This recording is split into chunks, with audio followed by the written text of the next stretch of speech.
you know how like a parent talks to their child? That's how he was talking to me. Like, Bianca, I don't have this for you. I don't have this for you. So, at this point, we have moved onto another side of town. I had a friendship.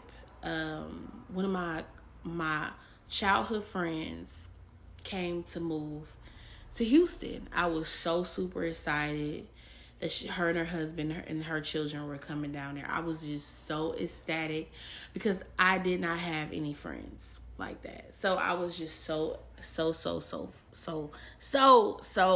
ecstatic. And so the whole time, like, I'm telling God, like, no, everything is going good.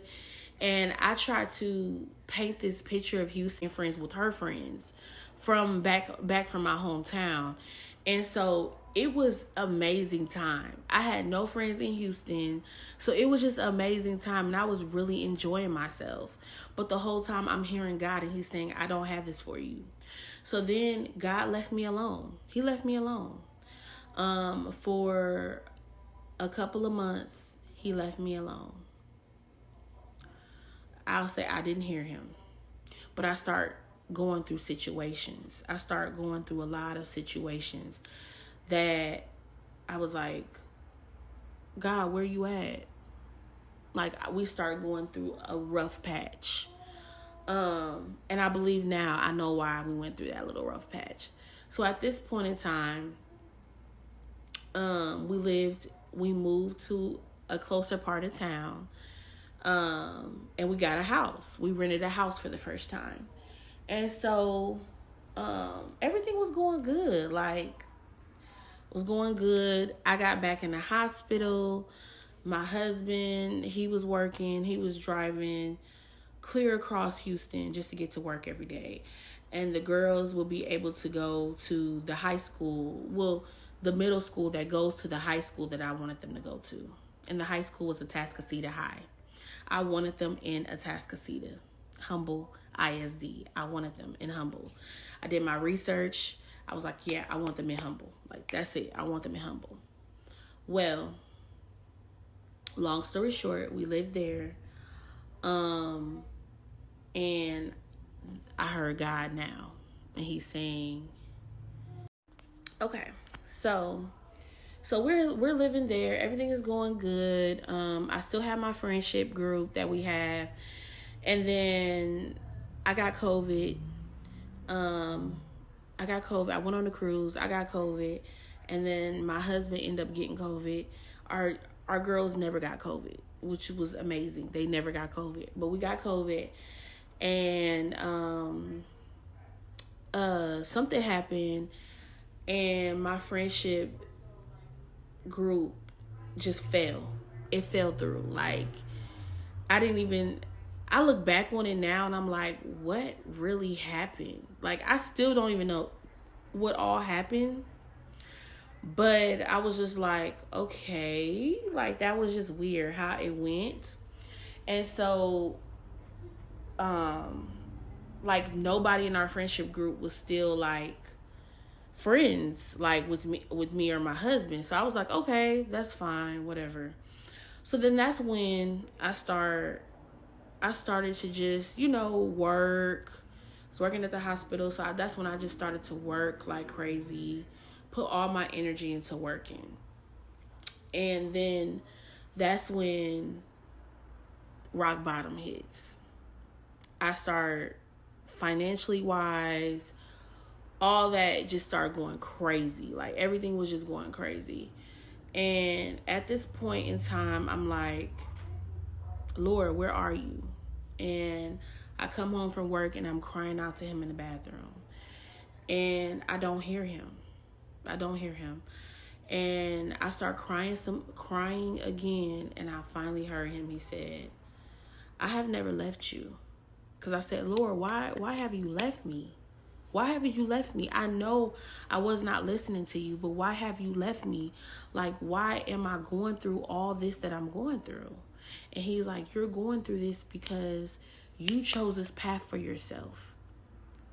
I keep trying to tell you, I don't have this for you.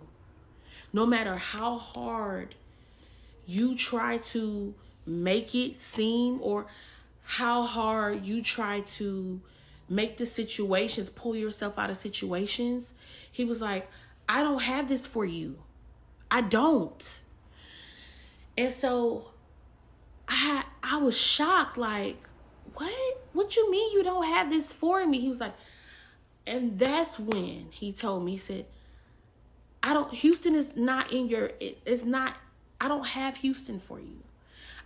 You moved to a place that you did not hear from me.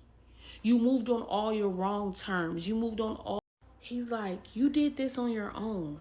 This is not something that I am behind. And I said, wow. So then, you know what? After that, I didn't deal with God after that. I was just like, I'm gonna just do this on my own.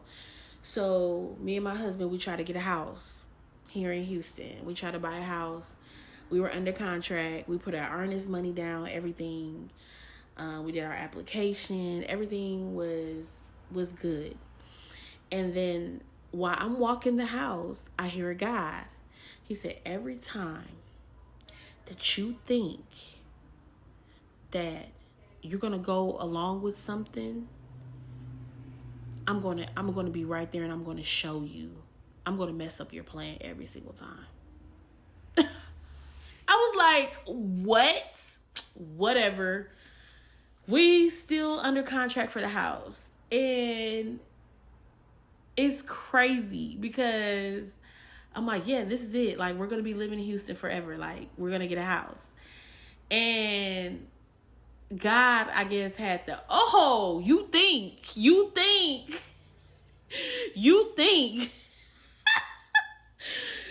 No, we didn't get the house. The house was way too expensive, and we backed out of the house. My husband was like, absolutely not. We are not doing it. We will be house poor, and we're not doing that. So then I said, well, okay, whatever. So I'm going for another position at my job. And so at this point in time, my manager, she leaves, and she goes to another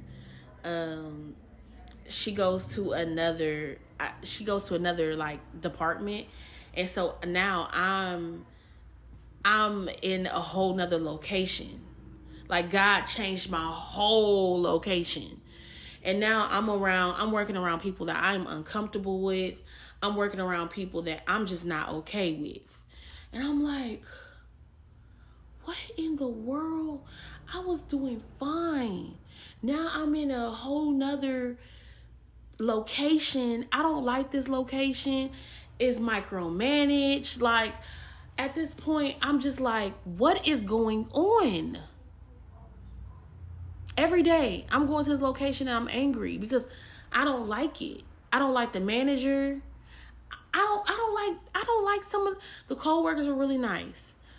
But my manager sucked really, really, really bad. And at this time, I'm like, what is going on? Like, God, I have always been at this other location, and now you just moved me